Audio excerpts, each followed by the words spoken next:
উপদেষ্টা শব্দটির ইংরেজি হলো অ্যাডভাইজার। ADVIYSER jar. অ্যাডভাইজার মানে হলো উপদেষ্টা বা পরামর্শদাতা। মুহাম্মদ ইউনুস বাংলাদেশের অন্তর্বর্তী সরকারের প্রধান উপদেষ্টা। Muhammad Yunus is the chief advisor of the interim government of Bangladesh.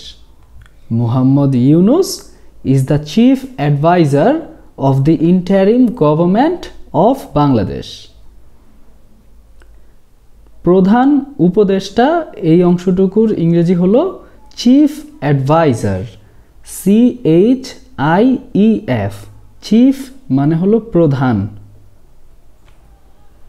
অন্তর্বর্তী সরকার এই অংশটুকুর ইংরেজি হলো ইন্টারিম গভর্নমেন্ট। গভর্নমেন্ট মানে হলো সরকার, আর অন্তর্বর্তী বা অন্তর্বর্তীকালীন এর ইংরেজি হলো ইন্টারিম।